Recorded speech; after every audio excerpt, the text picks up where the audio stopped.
Thanks everyone for joining and for registering to be here with us today. My name is Selena Urquidez, and I'm the Education Coordinator at the Sonoran Center for Excellence in Disabilities. I'm also the project coordinator for our pregnancy and parenting project. So this webinar / panel is a product for that project. So I'll do a little brief introduction of the project in just a minute, but I just wanted to go over a few housekeeping items. We do have captioning available today, so if you would like to use the captioning, you should be able to use the show captions on your screen. And thank you to Krista and to Mindy for being our captioners today. We are recording this webinar / panel. So anything that is, materials from it or even the recording will be available a few weeks from today. Okay, I will go and I will read our land acknowledgement from the University of Arizona. So we respectfully acknowledge the University of Arizona is on the land and territories of Indigenous peoples. Today, Arizona is home to 22 federally recognized tribes, with Tucson being home to the O'odham and the Yaqui. Committed to diversity and inclusion, the university strives to build sustainable relationships with sovereign Native nations and Indigenous communities through education offerings, partnerships, and community service. Well, thank you all for being with us today. So this panel is called Our Parenting Journeys.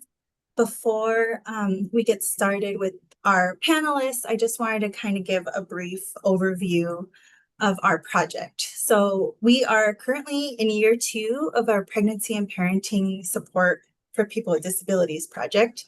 So we are funded by the Arizona Developmental Disabilities Planning Council. And so this project is really, the goal is really just to understand the experiences and the needs of parents with disabilities in Arizona and everywhere really. But we are also hoping to bring awareness to specific topics and issues that are related to parenting with a disability. We also want to create education materials and resources that can support both individuals with disabilities in our community and also even the providers and professionals who help to serve this community. After conducting some community conversations, interviews, and focus groups, we did find that people with disabilities want to become parents for the same reason anyone else, really just to start a family. And continue, expanding their households.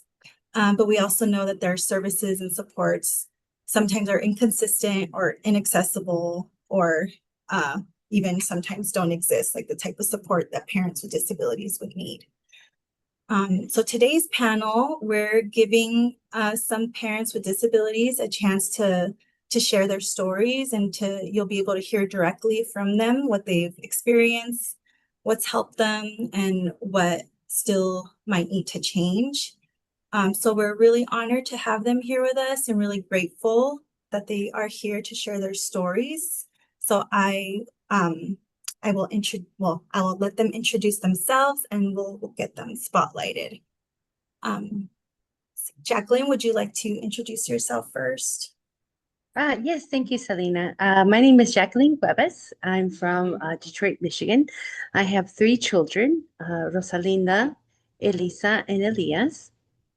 And they are 14, 12, and 8. We live with my husband. We're a family of 5. And sorry, I'm a little overstimulated. And I was not diagnosed with my disability until I was 7 months pregnant with my first child. So we've had to learn how to be disabled together as a family. Thank you, Jacqueline. Jason, would you like to introduce yourself next? Yes, hello, I'm Jason Sneed. I'm a parent of two boys, 3 and 7. I live here in Phoenix, with my wife as well. So there's 4 of us. So and I have a disability as well. I have cerebral palsy, so nice to be here. And Ashley? Hi everybody. My name is Ashley Moon. I am the parent of 2 kids. I have a 6-year-old daughter named Liberty and an 18-month-year-old son, an 18-month-year-old, do you hear me? An 18-month-old named Lemuel. And I am completely blind. My daughter is also blind, and I live with my husband as well, who is both of their father, and he is also blind. Thank you. And thank you all for joining today. I'm gonna also go ahead and let our moderator for the panel introduce herself, Sharon. Hi, my name is Sharon Malone. I am a parent of 3 children. They are now 15, 17, and 20. They were 2, 4, and 7 at the time of my injury. I'm a T5 complete paraplegic. And so it has been, quite a journey. I am a peer mentor for the Arizona Spinal Cord Association as well as Ability 360. I'm the ambassador for Arizona for the Christopher and Dana Reeve Foundation, and also part of this, wonderful project that from the get-go, because it is important. I do believe that everyone has the right to be a parent, and we just need to find, the good resources to make it more available to people with disabilities. And that's me. Oh, we have another panelist who just joined. So hi, Mark. Somehow I got a little technology problem here or whatever. But hey, I'm here. How you guys, ladies and gentlemen, doing? Yeah, I was invited by Brandy. I have a special needs son and a daughter as well that definitely give us a run for our money. So yeah, I would love to chime in with you guys and indicate about what's the latest. Yeah. Well, I mean, we're almost done wrapping up introductions here, but Mark, if you'd like to just take a minute to I know you kind of did, but introduce yourself and tell us a little bit about your family. And then we'll get started with our panel questions. Okay, well, yeah, once again, it is Mark Taylor. I have a 10-year-old son with Down syndrome, autism, ADHD. He also is a runner as well. Definitely keeps us in good shape.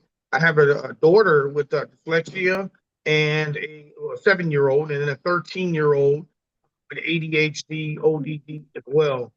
We homeschool all of our kiddos. So we do not have a dull moment. So this is kind of one of those moments now. I had somebody call in on me, so I had to kind of fill the shift and work everything out here. But I'm definitely happy to be here with you guys.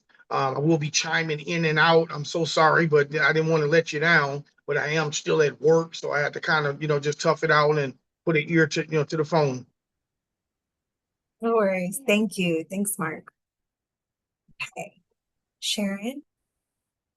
All right, so we're gonna start with the category on starting the parenting journey, which is a key part of being a parent. And one of our first questions was, what were your biggest challenges when becoming a parent for the first time, and how did you overcome them? So if we want to start in the same order, we can start with Jacqueline on answering what was that question, and we'll go from there. Sure, thank you, Sharon. I think in my highlight, I get a little overstimulated, so I didn't state what my disability is. I have a psychogenic non-epileptic seizures. It's now referred to as a form of functional neurological disorder. So my biggest challenge when becoming a parent was that I wasn't diagnosed. I had my first seizure when I was 16, and I was not diagnosed until I was 24 years old and 7 months pregnant. It was very hard. I went from maybe having about 4 seizures a month to about 20 to 25 seizures a day once I hit my second trimester. And nobody knew what it was. The doctors, I had been hospitalized, tens of thousands of dollars in medical debt. Nobody knew what was occurring with me. And it was really the first pregnancy, my oldest daughter, that I think saved my life. She allowed me to get diagnosed because, as we know, once you have you're pregnant, you have another being inside of you. The medical professionals tend to get a little bit more concerned with what was occurring with me. So once I was diagnosed at 7 months pregnant with her, and because the seizures were so overpowering and debilitating, I had to first, the biggest challenge was accepting that I was disabled and knowing what that meant as being a new parent. And right away, it was proving to the doctors that I was capable of keeping my child. They wanted to take her away from me, even though my husband and I were raising her together. That was the hardest thing as a new parent for me, was to prove to the medical professionals and social services that I was a fit parent because I had a disability.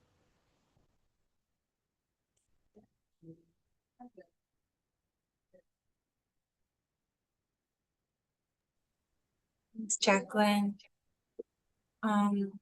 Jason or Ashley, I don't know who wants to share next. I can go next. This is so I guess my biggest challenge was just trying to find the right resources, and trying to, because I have limited use of my right hand, so I was trying to find a way I can carry my son when he was born, because so I had to find a adaptation to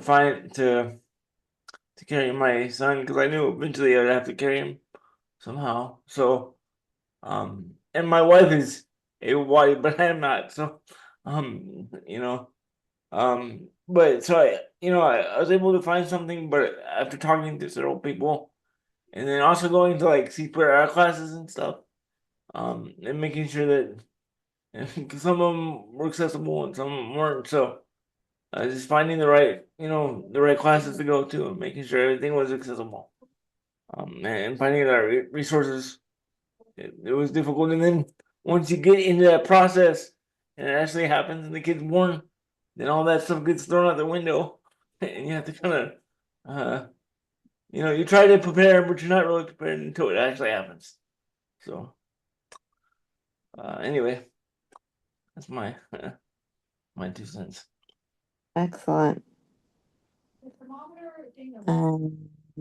Next, do we want to, is it Mark or should I?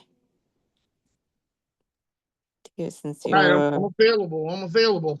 all right. I figured I would go with you first just in case. Yeah, you go. There you go. Now, please pop the question on me one more time. I'm sorry. No, that's okay. What were your biggest challenges when becoming a parent for the first time, and how did you overcome it? Well, we became a parent of Mark when I was 40 years old. So having a kiddo late in the game, I have adult kids as well in Wisconsin. It was quite the hit, to say the least. Yes, it was. And I think probably the biggest hit is that part of the reason is I'm a guy, and unfortunately the seat that I sit in, it's usually kind of all the information and stuff like that kind of goes to mom. They kind of, it doesn't really come to me. I had to kind of force my way in as an advocate because there was just a lot of misconceptions about dads not being a part of the process. And I was one of those rare dads that is a part of the process. And I would probably say that's probably one of the toughest. And then the obvious is the ripple effect, right? It's so much emphasis that's put on one kiddo, but the ripple effect that it has on the family, on the siblings. Just recently with my wife, her having some, tough moments and things like that, where she actually has to see a therapist because of what we go through on a day-to-day basis. Mark is probably our toughest cookie to crack here, I guess. Once again, he has 24-hour care. We cannot leave him no more than I would probably say 5 minutes. I mean, because he's always into something. He's completely oblivious to safety, right? He got away on us a couple times. We had, got some other folks involved to kind of help out with the, I think it was ABA or something like that. So yeah, that's some of the stuff that can kind of come up right away that actually pertains at least to Mark anyway. Those are our toughest moments. Gotcha. And how about you, Ashley? I think the biggest challenge for us, because my husband is blind as well, was just kind of dealing with not knowing how like other people in the community might react, or even some of our family members regarding our decision to have children, because it was, very good chance that our kids would also be blind as well. And so I think it was a challenge for us in knowing that there are people who are going to question that decision and whether it was a responsible choice or not. And just kind of taking control of that situation and knowing that that was our decision to make and not theirs, and kind of just trying to deal with other people's perceptions was probably our biggest challenge. Did you find that you got a lot of kickback from professionals on your decision? Yeah, good question. So I think because we were kind of anticipating that, we presented ourselves very confidently, made sure that we knew what we were doing and what we were talking about. And to be honest, we really didn't get as much pushback as we thought we would, especially from our doctors and medical professionals. Everybody was, very, very engaged with us and very willing to listen to us. And we had a very positive experience, I would say, both times. The community and people we interact with in public, it's still hit and miss. But I think it was actually a lot more positive than we had anticipated. That's good to hear. Yeah. I'll just chime in a little. I mean, the biggest challenge for me was I became a single mom a year post injury. So my kids again were 2, 4, and 7. So I had one in diapers when I was potty training and one that was in first grade. So I had to not only just kind of learn, I was just learning my own body and figuring out myself, and then having to um throw 3 kids in the mix of that, and to be able to cook, clean, like just the normal things I was doing before. And then of course asking for help was a big thing. I was so independent prior to the injury. It was an automobile accident, so that paralyzed me. So that was the tough thing too. But the kids really were, especially when they're younger, they adapt to you. They don't know, they didn't really know me, and they still didn't know me except for my son, who's now 20. He knows a little bit about prior to my injury, but he had to grow up with me being with it. So they were very adaptable, luckily. So, but it's just as parenting, and I'm sure anyone that is a parent, I always say this, I preface everything, parenting does not come with a handbook. So there is no, you just gotta figure it out. That's the consensus, I'm sure, with every parent, that you're going to have the struggles. But finding resources and finding equipment that was adaptable wasn't available when my kids were little. Some of the equipment nowadays, where you see kind of, swivel car seats, because I had two in car seats, one in a booster seat. So nowadays they have, some strollers that are a lot easier, and swivel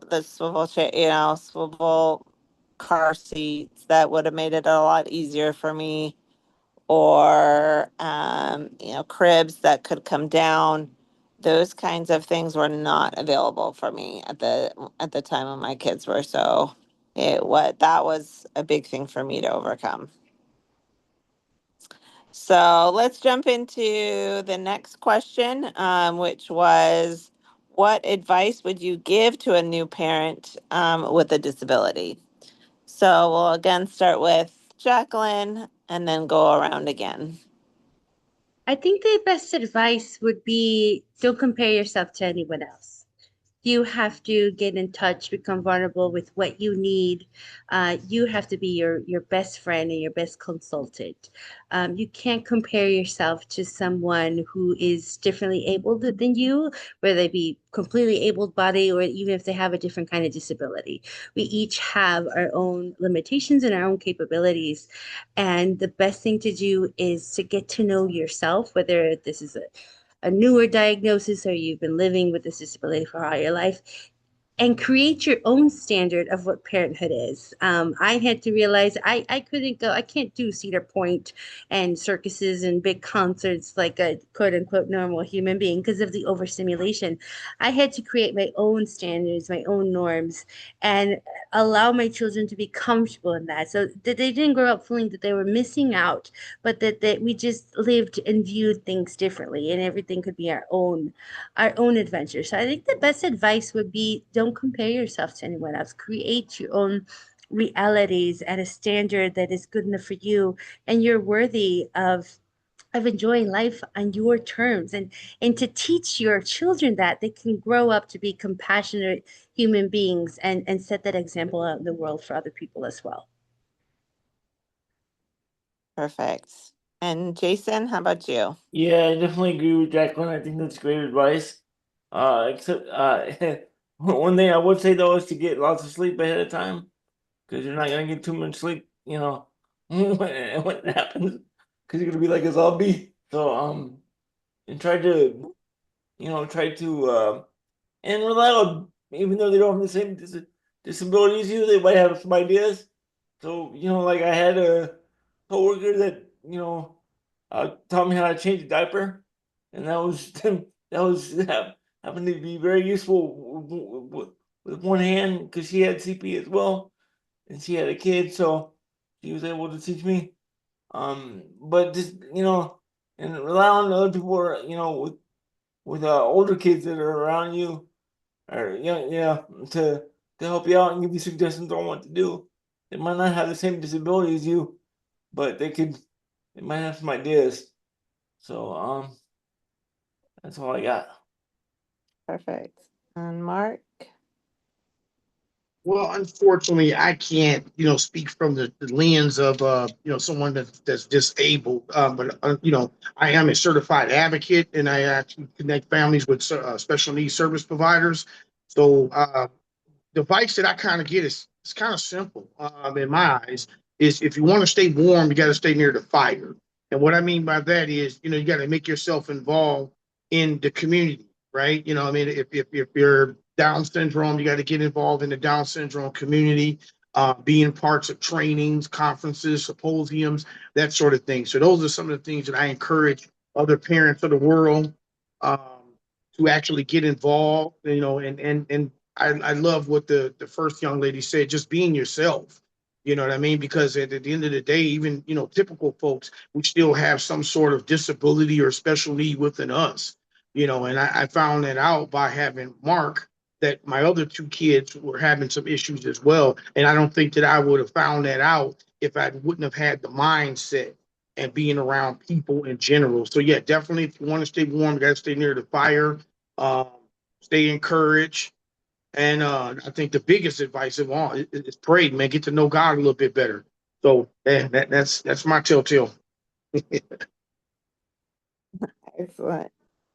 How about you, Ashley? Yeah, so I definitely agree with everything that has been said. Um, I would say that, every disability is different, of course.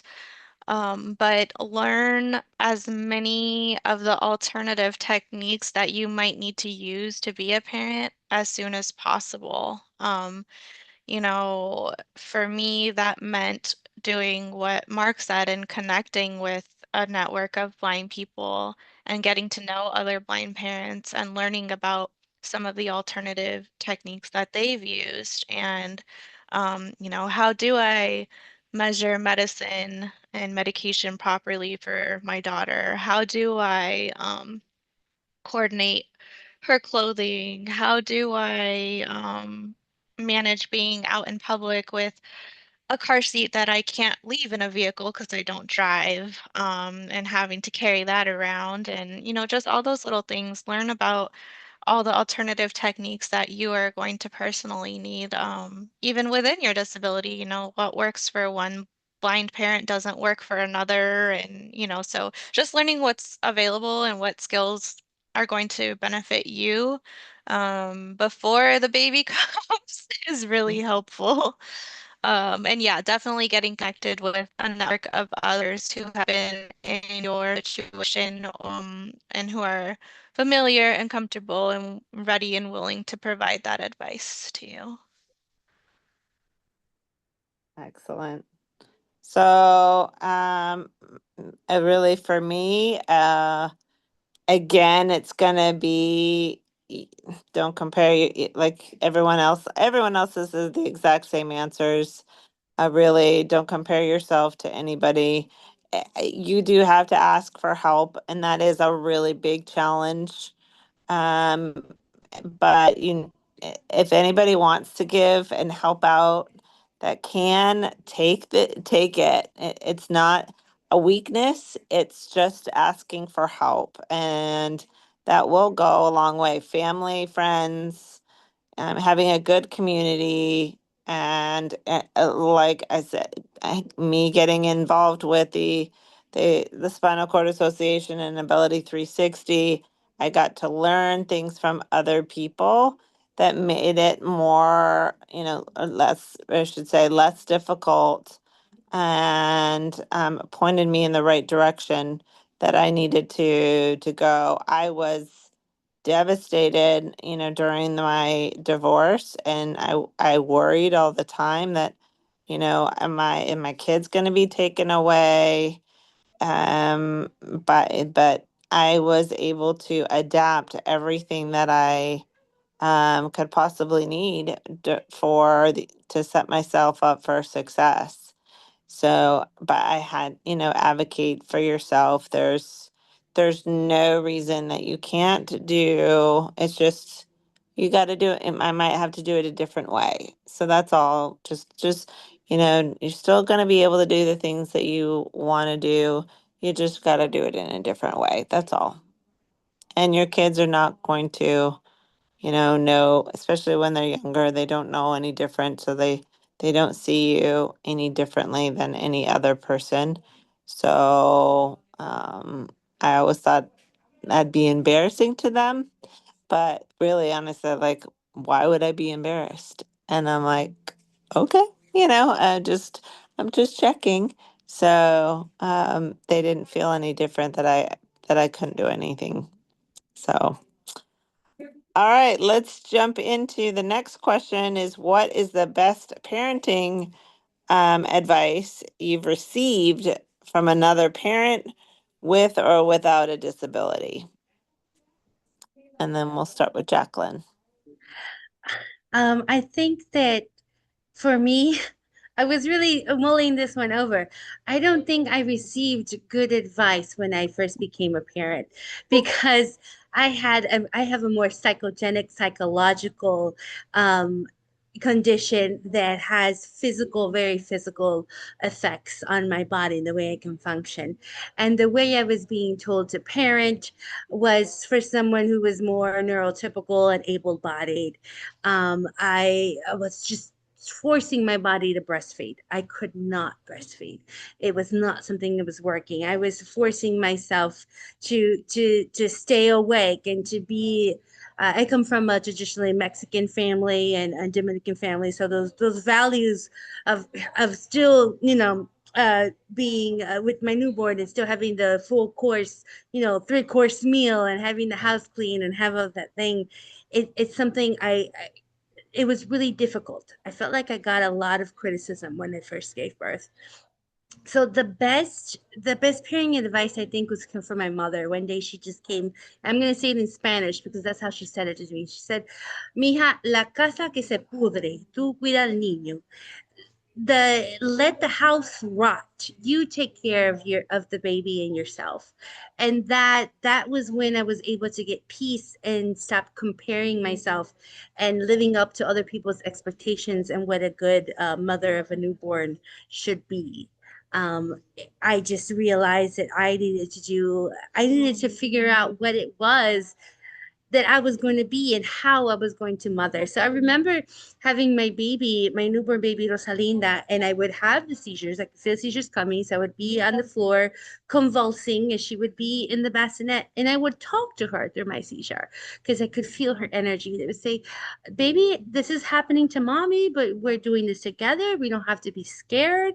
And I remember she would coo back to me, and that's where my bond with my child, when I thought that I can do this, I can be a parent, I can be a different kind of parent than the one I had, and this disability is not going to consume us in a negative manner. So the best advice that I got was just let the world around you rot, and you bond with that baby and bond with the woman that you've become now that you're a mother. That's excellent. Perfect answer. All right, Mark. All right, I guess I'll go ahead. Oh, sorry, I missed. Man, Yeah. I would say the best advice that I got um, came from a gentleman that ran a support group over at Down Syndrome Network. That was my first time, I guess, officially going to a group, and I literally broke down in the group. You know what I mean? Because just so much stuff kind of going on, that sort of thing. I made it through there, puffed up, put a beer down, and and just did what guys did best. But at the end of the group, um, he approached me and with 2 books in his hand. One of the books was an advocacy book. It's kind of like a dummies book, advocacy book, dummies, whatever. Right. And the other one was knowing the state laws, statutes, and those sort of the disability law. So I would say that the best advice that he gave me was those books. And it bred me into being the advocate that I am today, right? And he also, gave me a tip that, Mark, you're not going to get respected until you start knowing your stuff. And once I started knowing my stuff, I knew the laws, I knew the IEP stuff, I knew the ISP stuff. That my life became a heck of a lot better, and I was well respected more because I was not only I knew some people, but I also knew something, and it helped. Excellent. Sorry, Jason, I missed over you. Nah, that's all right. I would say my best advice was to don't be afraid to make mistakes, because you're gonna make them, and then pick your battles. Like you can't, you're not gonna be perfect, so you're gonna have to, like kicking up ice cream every once in a while or something. If it makes them calm down or something. So Yeah. it's you know um you know so and screen time is okay every once in a while, stuff like that. Because it gives you a break. So you know So that's probably the best advice I got. And obviously, try to familiar yourself with IP laws and stuff like that, which I was already familiar with, but it helps because one of my kids has a disability as well, so it's a whole different ballgame when you're advocating for your parent, for your kid versus yourself. It's a little different, so it's interesting. Anyway, that's what I got. Perfect. Perfect. How about you, Ashley?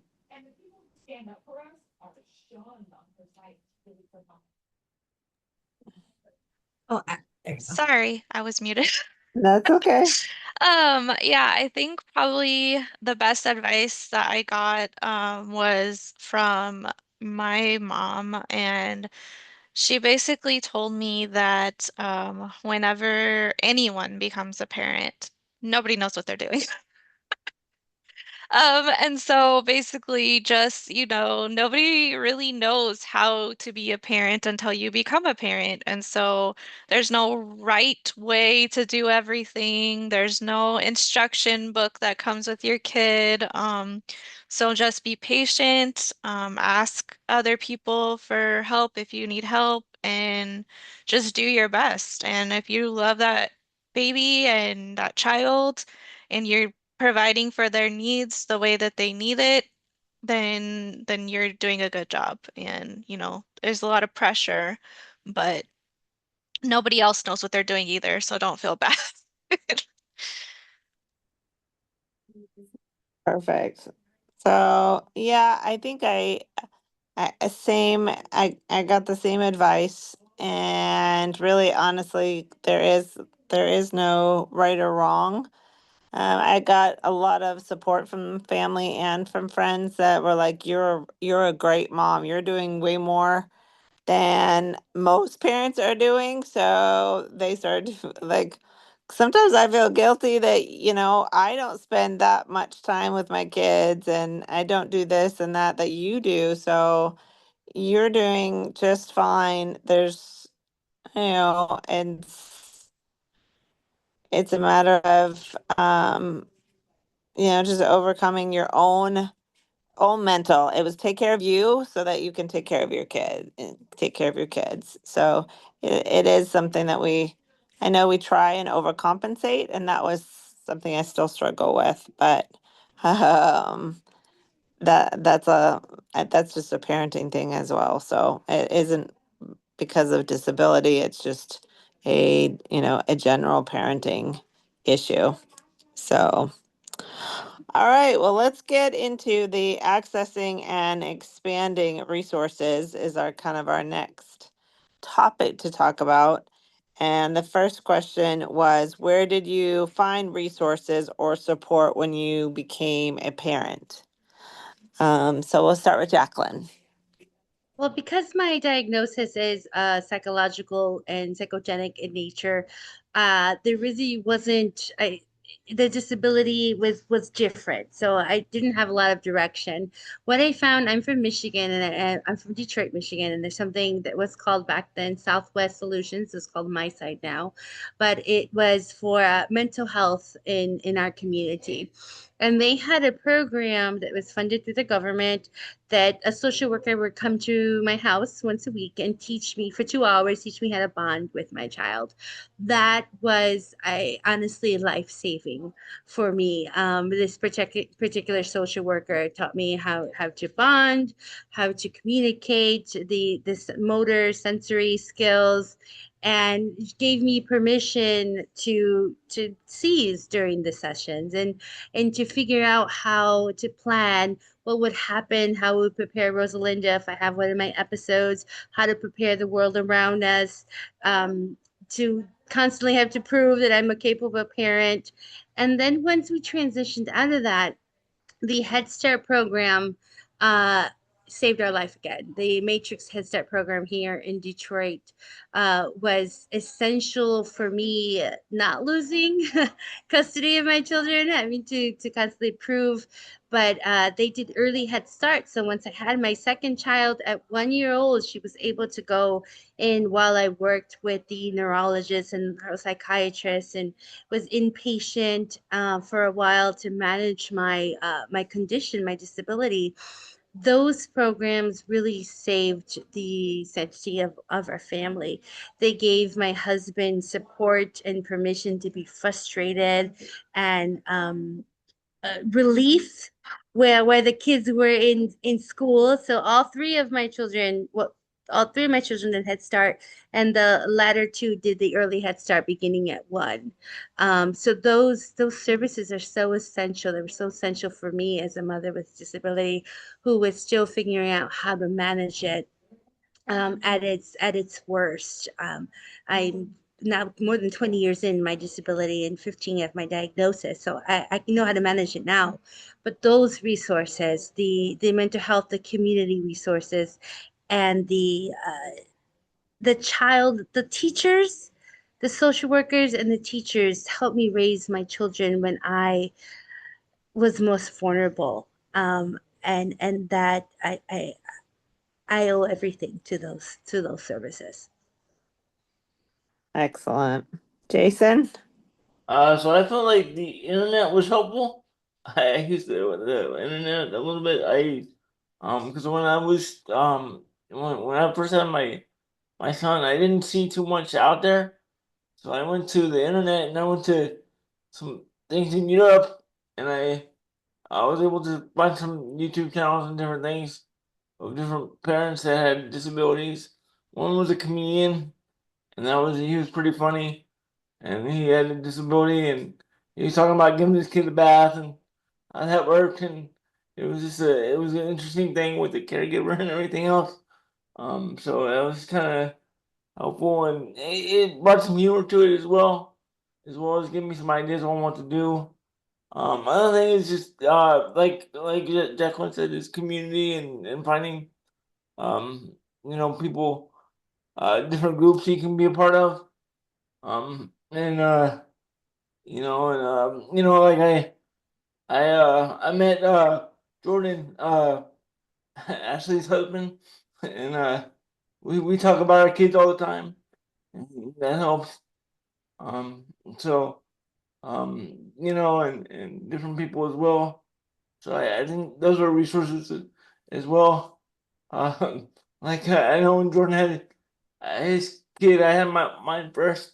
So we served together on a couple committees and stuff. He's like, Jason, tell me what to do, and I was like, just get some sleep, bro. That's all you need, and good luck. But anyway, it's just an interesting thing. But so that's Excellent. that's the things that come to mind. Just people. Perfect. How about Mark? Well, as a father, ironically, if I take myself all the way back to that time when we first got that diagnosis at the hospital. This was in Milwaukee, Wisconsin, by the way. I found my way near a cafeteria where I ate and sat down and took it in, but a library, like each one of the hospitals all had a library. So those one that very resourceful as I went to the library, of course, the internet, of course, AI, of course, all these other things. But, I must say this, though, however, I don't think that there is a lack of information. I think I had to fix me first, right? I had to put myself in position to want to receive the information because I wasn't all bought in, to say the least. You know what I mean? When I had my son, it started off pretty nice, first 6 months, they're all little and cuddly and everything is all great and gold. When they get about 2 years old, that's when things kind of showed itself. And, I had to get serious. I had to open up. I had to recommit myself. And once I recommitted myself, then all those opportunities around me, I was able to use them. But if you don't have that mentality with it that you want to learn, I don't care how much information around you, you're not going to learn. You're going to always say that there's nothing around you. So I had to change me. And that probably was the biggest resource that I tapped into. Perfect. How about you, Ashley?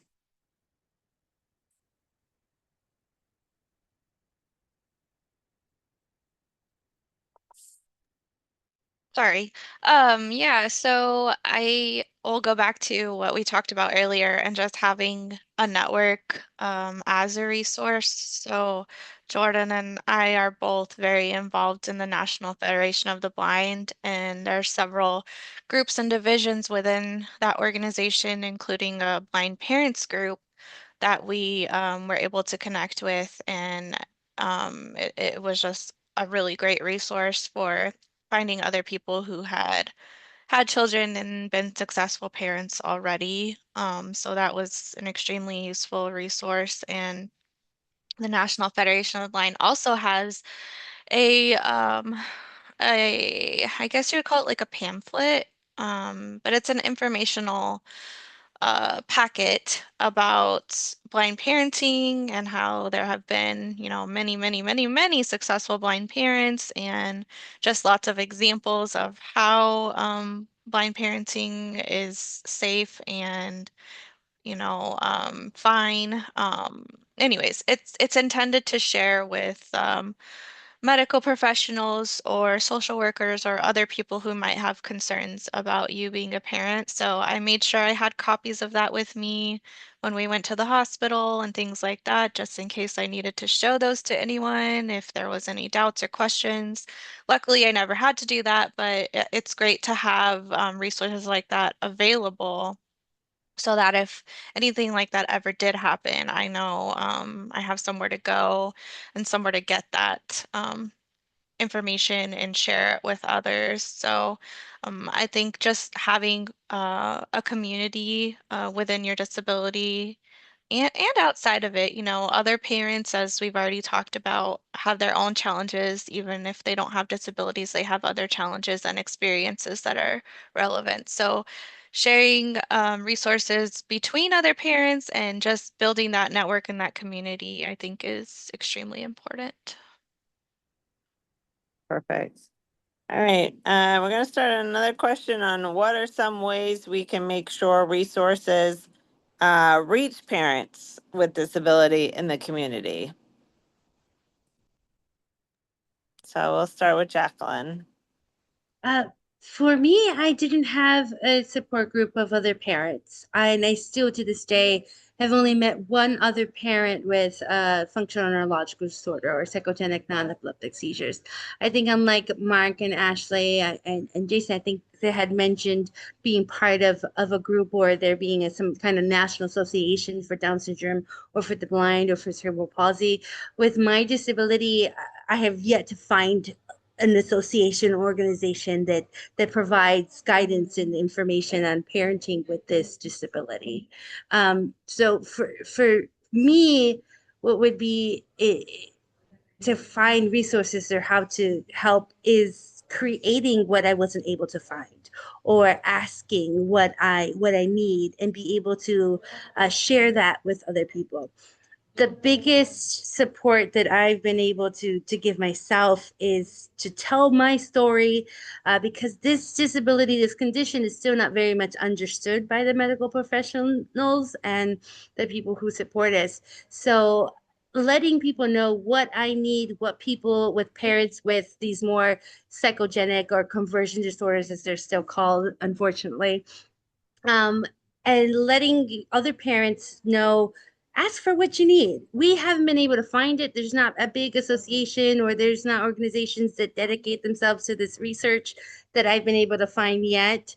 So lift up your voice. If you have a disability that's not very well recognized or it's a condition that's not advocated for, be that resource. Find a way to be that resource or demand that resource or create that resource and be the listening ear for someone who's in a similar position. Maybe sometimes that's the life-saving attention, the detail that they might need to help them get to the next phase in life. Excellent. And how about you, Jason? I totally agree with what Jacqueline was saying. I think we just need to talk about it. Like just be out there and talk about it and do things like this. Like have panels and things. And let people know that we're out there and we can support them and be a resource for them as well. And not be and we can do we can be part of advisory boards for hospitals and different things like that so we can help with the accommodations there too, or just be a voice and be as active as we can in those things. Because I feel like we have a responsibility to the people that come after us, so that they Yeah. don't have to go through the same challenges we do. Yep. So How about you, Mark? All right. Well, I have the privilege of, speaking on this from a service provider perspective and a parent. I, as a service provider, I never allow myself to get so big that I forget where the roots is at, and that is the community. I always pop up whenever I can. Maybe at one point, I don't know if I'm gonna have that problem where I'm so big that I don't have time to go do something. But I think as long as these big organizations, stick to the roots and stay in the community, I just, man, I have a event that I throw every quarter. It's called Meet My Superpower. Give the parents of the world to bring their loved one out, communicate, kind of talk about what they need and so on. So I do think that, they just have to make themselves present. I never allow myself to get so big that I'm not present anymore. So I think as, from a service perspective, if they can just, I hate to say humble themselves, but just keep, it's a big deal having a lot of services. And I do know a lot of service providers that got more services than people. And I think that's part of the reason why they have more services than people, because you got to go get the people. You have to go out in the community where they are. And there is a ton of folks out there, even in those marginalized communities, that need the help. And that's pretty much my demographic. How about you, Ashley? Yeah, so I really feel for what Jacqueline said about, not every disability is well known. I mean, that's really true. There are tons of disabilities out there that are not well known. So I just want to say that I really love what she said about being the resource if there isn't one, and just getting out there and helping others that you come across. But I think um I think the best way that we can share resources or make sure there are resources is really just living our lives, being out in the community with our kids, going to the mall, going to the movies, going out to eat, going to the park, going to your children's school activities and events, and just being a parent, because that shows people in the community that it is possible, and that we're all out here, being parents with disabilities, and they're going to then take that and maybe come up to you and ask you a question, and then you can be that resource for them, and they can share it with someone else and someone else,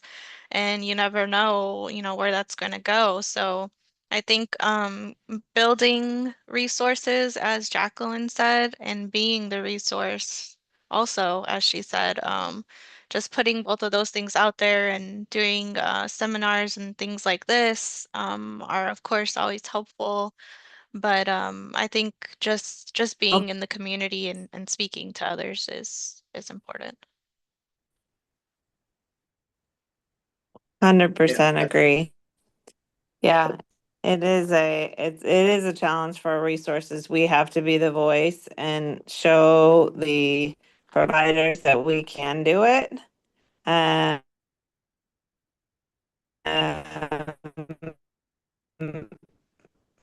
just because I didn't have any resources.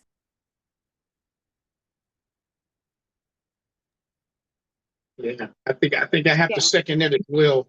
That I think that a ton of the families that I deal with, you get a lot of them that's very close captured, and that's part of the reason why I have that event for them to actually come out. I mean, a lot of families just, when they have a special need kiddo or individual, they kind of hide themselves in the house.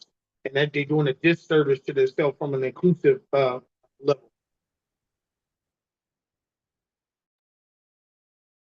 Thanks. I know Sharon's audio was a little distorted there, so I'm gonna give her a second to figure out her connection. But I'll start the next question. So Yeah. now we're gonna talk a little bit about your sense of community. So do you feel a sense of community with other parents or specifically with parents with disabilities? So Jacqueline? As I mentioned previously, I didn't really have I was the only disabled parent in the Head Start and the community programs, but they embraced me. The other parents embraced me with open arms and with grace, and allowed themselves to be educated. For me to educate them about my condition and what I needed and how they could be of support. So much so that I became the chairperson of the Head Start, and then I was voted the community leader. Yes, and it empowered me and it empowered them. It was so beautiful to be able to look at my disability and being a parent with a disability before as a liability, but then with the community and the parents and teachers embracing me, I was now an asset. And in that one of the parents, I think her grandson had was diagnosed with epilepsy, which is another seizure disorder, and we were able to build community. So even though I don't have friends who are parents with disabilities, but my community has been able to embrace me and my needs and the needs of my family. I'm going to charge my laptop because it's dying now, so I'm just going to put myself on mute and turn off my video momentarily. Perfect. Yeah, that was my issue as well. So thank you. All right, let's go to Jason. Yeah, I think starting out, I didn't really think I had a big community, but then after a while, getting out there and knowing people, that's how I built my community. And I think now people reach out to me, ask questions about, how do you do this? How do you figure out this? So it's about more getting out there and recognizing that there is a community at first. I think that's one thing we could do from the get go. If we're having a kid, try to set ourselves up and look at where I can find communities, so that you're kind of ahead of the game there. I guess it's one of the recommendations I should recommend it at first, if there is anybody. But I think as you go along, you build your own community as well. Kind of like, as long as you're out there and you're trying to, you don't get, because you don't give up, you just keep going. So hopefully that answered the question. Yeah, perfect. How about me, Mark? All right, if you guys don't, what was that? Could you repeat that question for me one more time? Do you feel a sense of community among other parents, and how about among other parents with disabilities? I'm going to say this. I think we came a long way, right? I'll say that to say this. My wife, she wasn't aboard as much as I was when it comes to support groups and all that kind of stuff. And she had a horrible experience when she went to a group. Like literally she went to the group and everybody got up and left out of the restaurant. It just came just to that. And she was in tears. I had to go get her, the whole 9 yards. Here's the deal. I think we need to be more culture sensitive. You know what I mean? I think this is beyond, special needs in itself. I think the only way that we are going to find some sort of alliance, right? Which I have about 2 or 3 good families that I've been close with for years, and we're great friends. Our kids play together and all that good stuff. But I do think we need to make sure that we have that on lock. I think that's that it has to happen. You know what I mean? And also understand that I think one of the other speakers had mentioned that Down syndrome is not Down syndrome for everybody. Autism is not autism for everybody. Everybody walks a different journey. So we have to respect that. And, ultimately, just because you find another family with a kiddo or individual like it doesn't necessarily mean that you're best buds or you're going to hang out together or whatever the case it is. It's almost in a sense of just being traditional in a sense, a typical person. When you meet somebody, just because you think you're going through something with them doesn't mean that you can be befriend or you can befriend them. So I don't know. Hopefully that makes sense to you guys. Yep, it sure does. How about you, Ashley? Yeah, I definitely agree with that. There's a lot of blind people in the world, and I'm certainly not friends with all of them, just because they're blind. So I do agree with that. I think as far as if I feel like I have a community, I mean, I already mentioned that I do feel like I have a community within blind parents and people that I am close with who are blind parents that I feel I can go to if I need to. As far as a larger community of parents in general, I think it's a little more challenging, just like anything else is as a person with a disability. You have people who welcome you with open arms and are eager to learn and accommodate and, just be a part of your world. And then you have others who are either scared or cautious or just unsure or uncomfortable. And so I think us as the people with disabilities know, how much of that we're willing to put up with, I will say, and how much we're just going to say, okay, this particular group or this activity or this community event or whatever it is maybe just not for me, and try again at a different one. I'm really sorry to hear about that experience that Jason's wife had because I could imagine myself in that situation and I would be, devastated. But these are things that really do happen, unfortunately. So we have to be resilient and able to make those calls ourselves on how much a part of the community we're going to be and what parts of the community we're going to participate in and that's totally up to us. Absolutely. Yeah, I think we're all different, so we do have to take that into consideration when we're, talking to other parents because they may not have the same abilities as I could, and so they may not function the same. I always say that with spinal cord injuries, none of us are alike. So you can't have the same expectations, but we just work through here's what works for me. And, but if, something else, just troubleshoot it and what they're capable of and then move forward. So, but I guess a big, question now that we really need to ask, because it did kind of, we're asking that in this last question. But if we were to develop a network or support community, what are some of the things we should consider?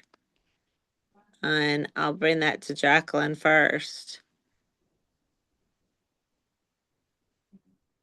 I think it's very important to embrace and meet the person where they're at.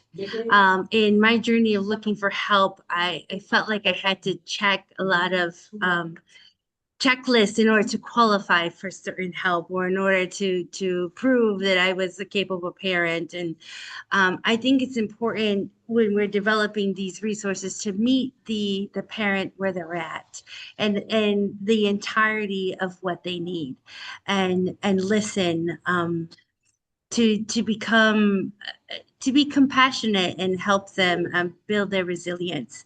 So I'm looking here at my set of questions and I can't find the question you asked to Well, answer. we kind of, changed it a little bit just because of what we're in that last question. That's okay. It's a we great kind- question. I Yeah. want to give a more full answer. Yeah, And, no, I mean, it's so kind of what you're saying is if we had that network of resources, it's getting maybe a diverse,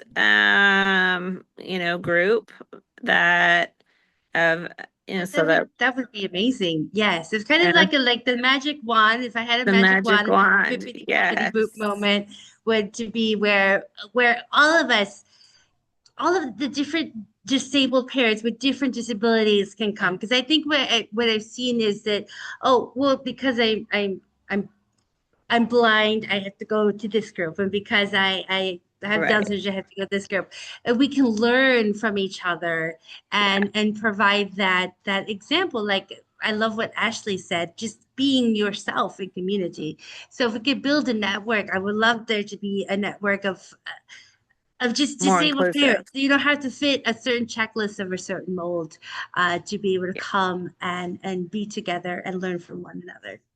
Yeah, I think just more in a more inclusive environment so that, you can like, oh, okay, well, I sometimes that helps me when even in a day-to-day basis, I can say, you know what? I've got someone, is in a worse position than I am. Shut up, Sharon.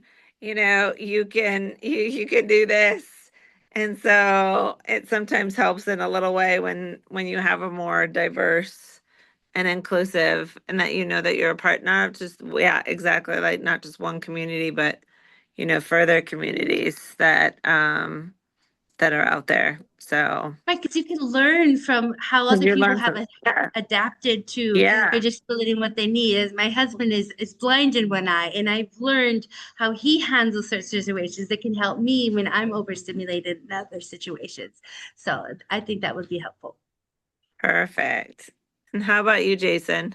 I would say similar to be flexible, like don't say no to people, like invite people in versus if we're gonna try to go invite everybody in, kind of like what we're saying is because you don't want to have go to dinner like Mark's wife and Freddie walks out. That's not what we need.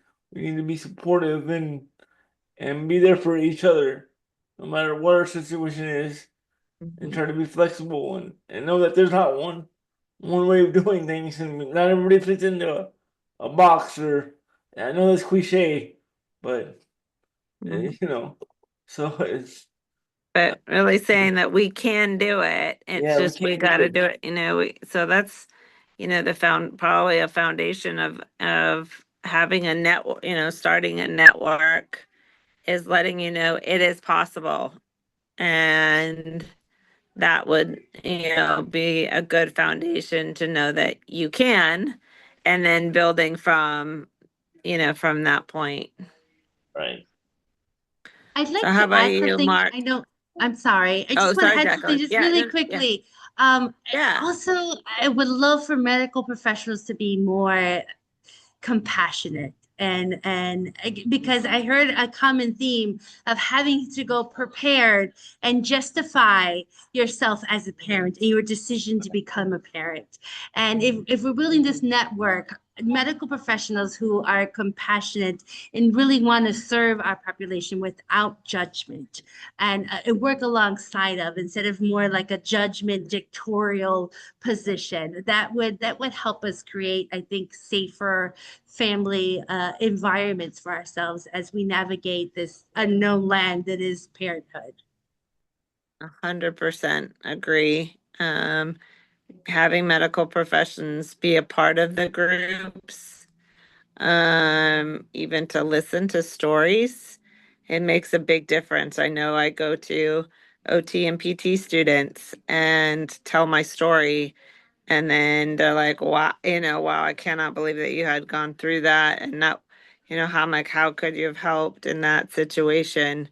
So it's really I love doing that. That's probably one of my favorite things to do, is going to, medical professionals and letting them know that it is, possible, because they feel like, why, and they do judge, or they don't think you can do it. And then I'm like, I'm just going to prove you wrong. So, so it's a big motivator too. But yes, getting medical professionals involved is absolutely, a great comment. How about you, Mark? You guys are going to be hard to follow here. Those are great suggestions.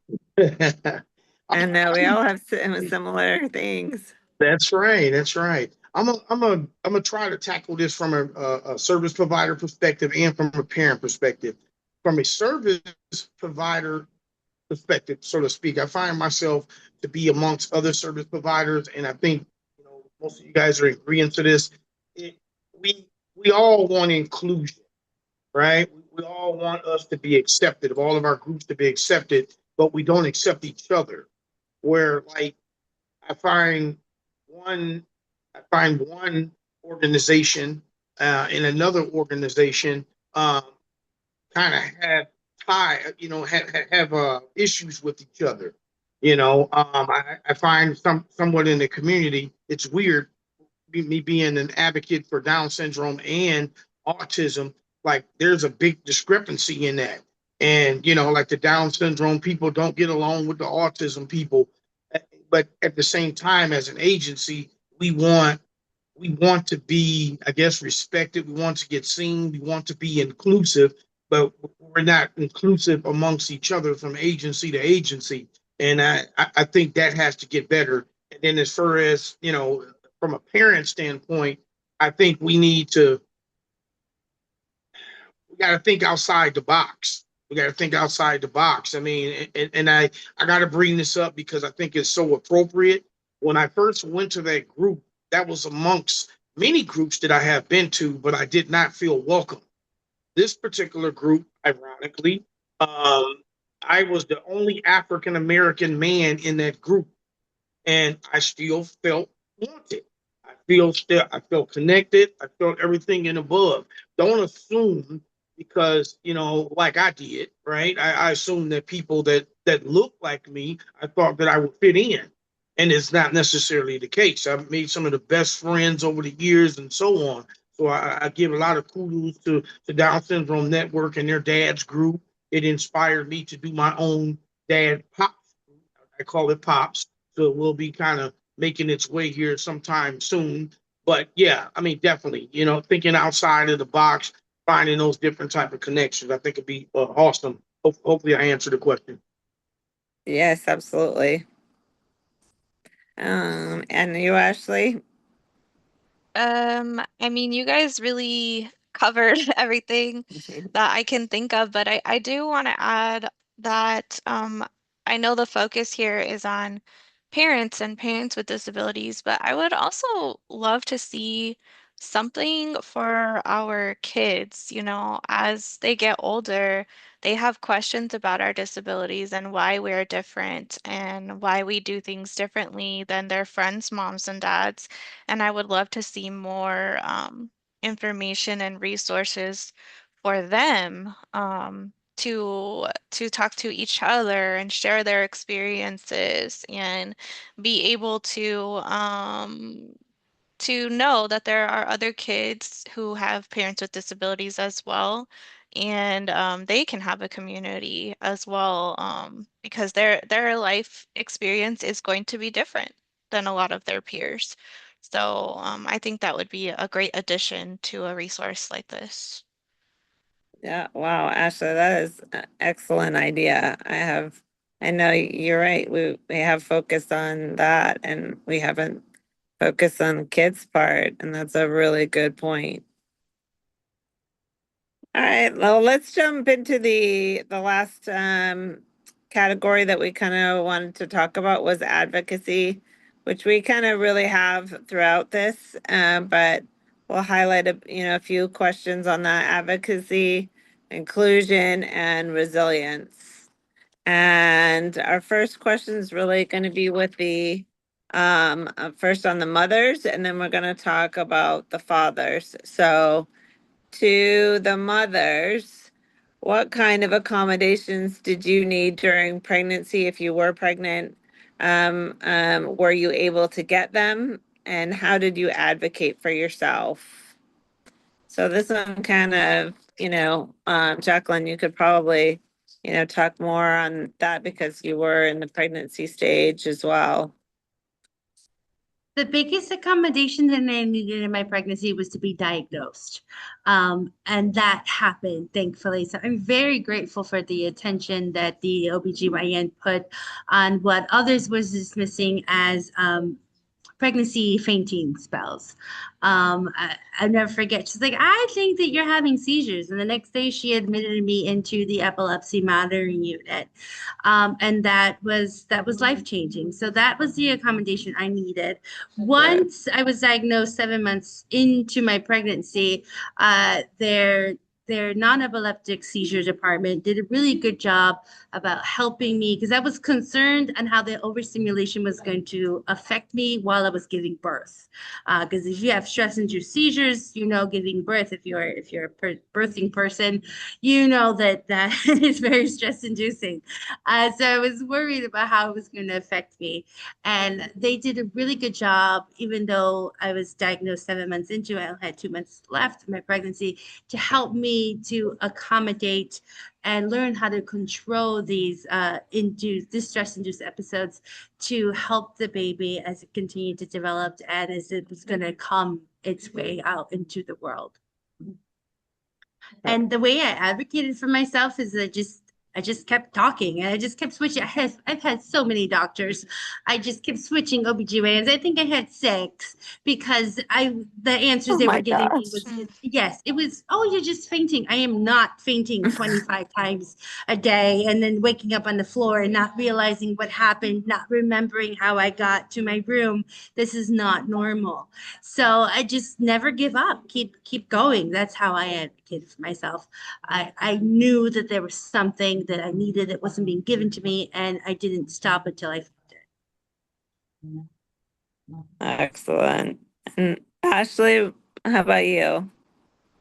Yeah, so for me, I think just being very descriptive and thorough was the biggest accommodation I needed. I wanted to know exactly what the doctors were doing and why they were doing it, which I'm sure everybody does, right? But even, when getting ultrasounds and things like that, I would ask the technician to be descriptive about what part of the baby she was looking at and what exactly she was doing and measuring and whatnot. All of that information is up on a screen visually, but I obviously didn't have access to that. So just being able to request documents and medical information in accessible formats. Luckily now most things are available online and in electronic text that I'm able to access, but there were a few documents that I had to find other ways to access. So just speaking up for myself with that. And as far as how to advocate, or how did I advocate, basically what Jacqueline said, when I had a need, I just spoke up and persisted. And I never really had too much of a challenge with that. I think I had a really great team of doctors, and I'm grateful for that because I've heard stories, that are really disappointing to hear about frustrations of not getting what you needed, and to hear that Jacqueline had to go through 6 doctors before one listened to her. I mean, that's so frustrating. So I'm extremely grateful that I had such positive experiences for both pregnancies. That's excellent. Yeah, I had my kids post-injury, so I couldn't speak on the pregnancy piece, but even just going into doctor's offices, having the room with the wheelchair to, get in, and I'm gonna be in with my kids when you're, doing their checkups or illnesses or etc. And there's not enough room. But people were, accommodating just to be able to take the chairs out, or but sometimes you had to having to ask. But that's the important part is, that we're asking those. Most are willing to do it, and make the accommodations, but they're not thinking about it before we have to ask for that. So it would be nice to just go in and be able to not have to ask the question in the first place. But all right. So now to our father questions. And so to Mark and Jason, how do you support your partner during pregnancy, delivery, and after birth? And so we'll start with Jason. First, so for me, my I guess my supporting my wife was like helping her with breathing exercises as she was going through the process, but also making sure that kind of like what Sharon was talking about, making sure that the room was big enough. So that's one of the things we had to advocate for, that I had enough space to get next to her and like hold her hand or whatever she needed, or cuss at me or whatever she was doing at the time, and tell me it was my fault that she had to go through this process. So, and that was one thing, and then just and afterwards, just kind of, cause she had some complications afterwards, so she was uh able to do some as as much as she thought. So it was more just adapting so that I could do more than I thought I could do or have to do, and do some additional because I had to go into the NICU because our kid had light therapy as well for a couple of days.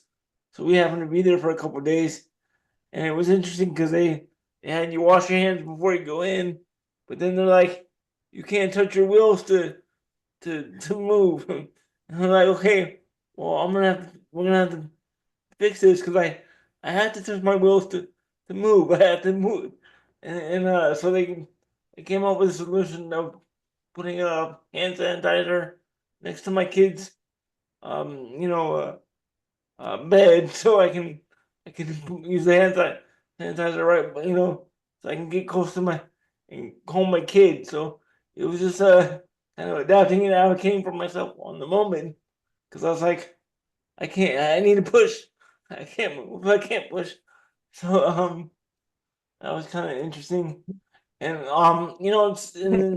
it's that kind of stuff you learn from your first kid versus your second kid. And making sure there was a accessible bathroom nearby. Because if my wife had to be in the hospital for a long time or for a couple of days, that means I had to be there too. And so I had to make sure there was a bathroom I could use. Those kind of things. Um. So anyway, that's just my my uh my experience as well. Okay, perfect. Mark, yep, we're getting a little bit close to the end of the time, but Mark, do you have anything to add to that? Uh, can I get the question one more time? I want to make sure I answer it right here. Yeah, how did you support your partner during pregnancy, delivery, and after birth? Well, I think I'm a testament of that, right? One of the things that I had to do as a parent is I had to understand that there's levels of care, right? And I actually did a podcast on that when we were talking about levels of care as it pertains to dealing with special need kiddos or individuals. Like it's one thing to be an advocate, it's one thing to be a parent, it's one thing to be a provider. I had to understand that there's levels to it, right? So when my wife had Mark, the one thing I figured out where I needed to get in the game. She wasn't the vocal type. She wasn't the type that really speak on things and that sort of thing. So I kind of took that. She became the nourishing part. Like right now, she's at home with Mark right now. So she kind of deals with things on that level. And we have to, as a couple, we have to understand the importance of both of our roles.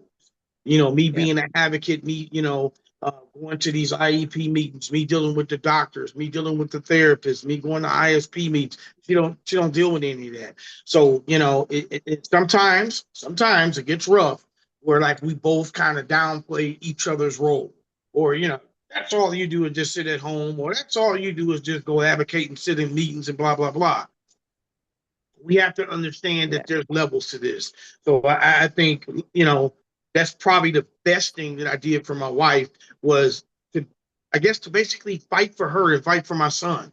I was totally the opposite dude. I really didn't really care to get into it. I just felt that it was a need. And part of that need came from us, living in a marginalized community and not getting the help that we needed. So, I had an option to either, you know, you know, get even, I guess. I mean, I had to get better. I had to, the biggest thing that happened to me as an advocate and as a parent was to go into an IEP meeting or an ISP meeting and having people talk over my head. That literally pissed me off, right? Because it was something that was like a Rubik's Cube. I couldn't figure it out. So I had to say, all right, you got it. You guys got me this meeting, no problem, whatever. And I went and found me I call it a bulldog, an advocate. And I had that advocate go to an IEP meeting and I watched her work. She shredded them in half. She was respectful, the whole 9 yards. And like it was like night and day in terms of how they dealt with me afterwards. So I seen the power in advocacy, and I wanted to become that person for my family. And I think that I took that off of my wife's lap, yes, so to speak. So yeah, hopefully that helps. Perfect. Yes. Okay. So we'll get into the last question because we are only got 2 more minutes of this, but so it's kind of a little bit of a mixture of our last. Jacqueline, we'll start with you, but like if you had a message, about parenting with a disability, what would it like what would be your final words and what you hope that your kids know in the future? I think I struggled with this one, but I think the message I want to convey is that I'm not going to be cured. I can't tell you the amount of times that people want to wish that I'm cured and no longer have this disability so that my parents can enjoy a better mother or have a better childhood. I get that a lot. I don't need to be cured to be a great mother. My children are deserving of the mother that they have helped me become, and they're worthy of having. I want my children to know that to grow up in a world where they know that they are accepted and they're worthy just as they are, every moment as they are. And if they don't like it, they don't have to desire a cure or a magic wand, as I mentioned earlier, that they love and they embrace themselves. And if there's a parent that has a question about how I parent or why I parent the way that I do, or how I'm able to do what I'm able to do, bring your questions with compassion. I am always open to explaining, but leave your judgment at the door. I am not here to inspire you and for you to be so grateful that you have the abilities that I don't. I'm a human just like you. And I think, like Ashley said earlier, none of us know what we're doing. Just let me allow me to be who I am, and be compassionate. And that would be my advice for people who want to understand what it's like parenting with my disability. Come and ask. And if you don't have anything nice to say, just really keep it to yourself. And my children to know that they're worthy of being who they are. Perfect. How about you, Jason?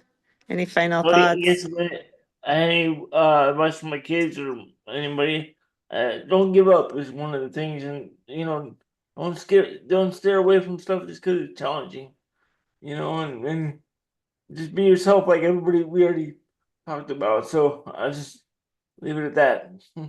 Perfect. Mark, yep, do you have any quickly final words?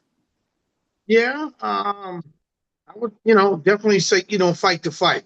One of the things that I always harp about, inclusion as well is, making yourself present. You know what I mean? And I mentioned earlier about families not coming out and that sort of thing. They could say it's a disservice to the community. Getting out there. I'll share this. I think this is probably a good way a little segue to kind of end it. Having my son go to a park, and when we get to the park with my other kiddos, right? And when Mark comes to the park, everybody clear out of the park. Everybody's scared, scared of Mark, that sort of thing. I kind of, and I had to turn around and explain that to my other kiddos. And I said, see, this is why daddy does what daddy do, right? We can't get mad at those people, right?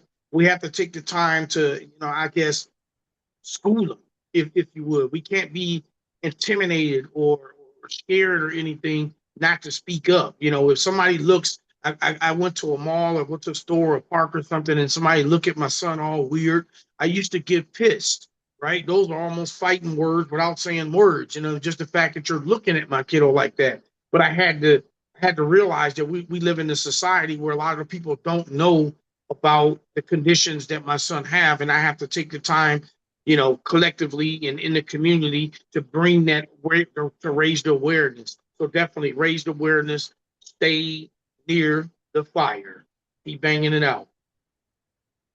All right, perfect. Ashley, do you have one final thought? I don't really have much to add. Jacqueline said a lot of my thoughts. Just, be yourself and parent because you want to parent, and you're not there to inspire anyone or be a role model for anyone. You're there to take care of your family and be a parent to your children. So don't let the disability be the focus, and don't let other people's opinions be the focus. Just focus on your journey and being the best parent that you can be for your kids. I think that's perfectly said. My kids have been the most, they turn into me like the most compassionate kids, and I couldn't ask for anything more. They may not have been had I not had the disability.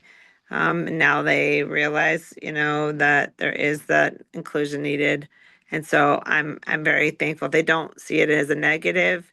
When people used to ask all the time, now they see it, like my mom does this and this, so they don't have to fight for that anymore. They're compassionate and they take into consideration other people's needs. So I'm very thankful. Well, thank you all really for coming to this. I really appreciate it. Hopefully you got some insight that about parenting, that it is possible, and to include, and the medical professionals that were attending, thank you so much. So hopefully that you get the idea that what we're conveying is that we need the support from the medical profession and to be able to don't treat us any differently than you would any other parent. It's just, you might have to think outside the box, but that it's still possible, and you should never say no.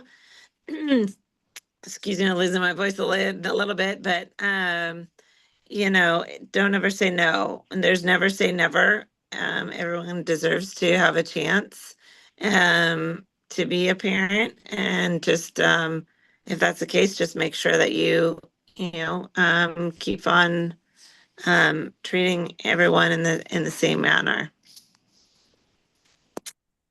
Yes, thank All right, you. Thank you Selena. thank you. Everyone join me in thanking and applauding for our panelists today. Thank you for sharing your stories and your just your thoughts, your experiences with us. So if anyone has other questions about our project, feel free to reach out to the Sonoran Center. I put a link to join our newsletter mailing list as we develop more resources about pregnancy and parenting. If you sign up for our newsletter, you'll get the information as it is published. Thank you, everyone. Thank you. Thank you so much. Thank you for having us.